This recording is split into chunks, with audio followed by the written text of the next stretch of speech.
नमस्कार। मेरा भारतीय जनता पार्टी से सवाल है कि उन्होंने कहा था 2024 तक सभी को पीएम आवास दे देंगे, परंतु अभी तक जो है 9वां महीना चल रहा है और ये 3 महीने भी कब ख़त्म हो जाएंगे ये पता ही नहीं चलेगा।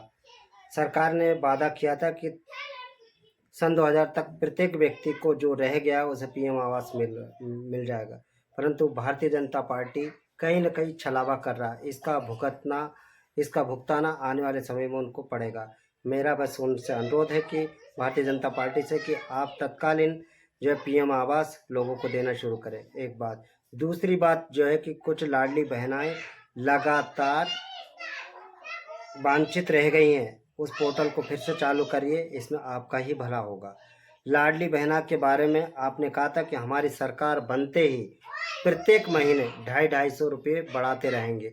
आपने शुरुआत की थी 1000 से और 1000 के बाद में आपने 1200 को किए और वो 1250 सिर्फ चल रहे हैं आपके, और आपका दीपावली भी निकल गया।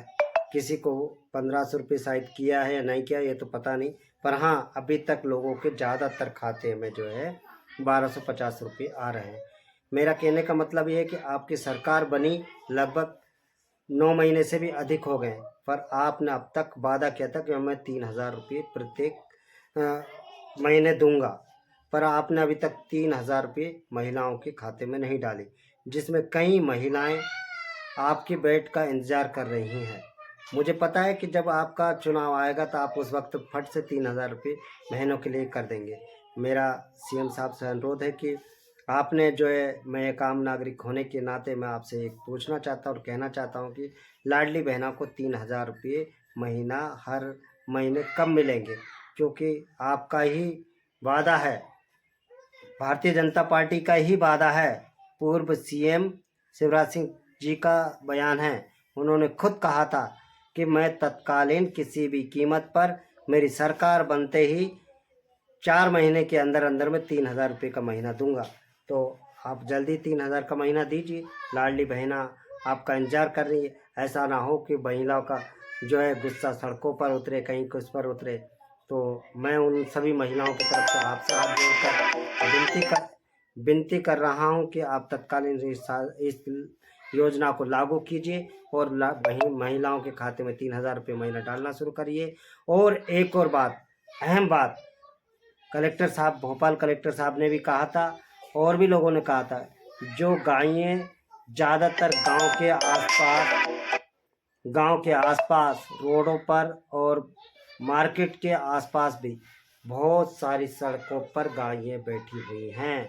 मेरा अनुरोध है कि चाहे नजीराबाद से लेके मकसूदनगढ़ की तरफ देख लो, चाहे बेरसिया से लेकर ललरिया झिकरिया की तरफ देख लो, चाहे बेरसिया से लेके शमशाबाद की तरफ देख लो, जो रात में ड्राइवर चलते हैं उनको भी पता है और बहुत सारे लोगों को भी पता है। तो मेरा हाथ जोड़ के निवेदन है कि जो गायें हैं, जो गायों के नाम से जो चारा खा रहे हैं, उन चारा अधिकारियों को रोकिए और गौशाला के अंदर में इन गौओं को रखिए और बाकायदा अच्छे से उन्हें बेचारी को लालन पोषण करवाइए।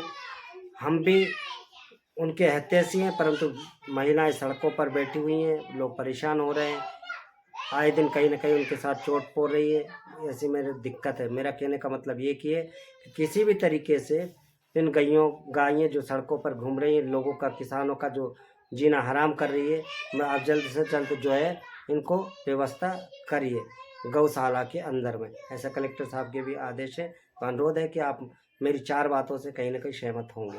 तो हाथ जोड़कर अपील करता हूँ सभी मध्य प्रदेश के सभी युवा साथियों की तरफ से कि युवाओं को भी जल्द से जल्द कोई नई स्कीम दीजिए, जिस तरह लाडली बहनों को दी है आपने।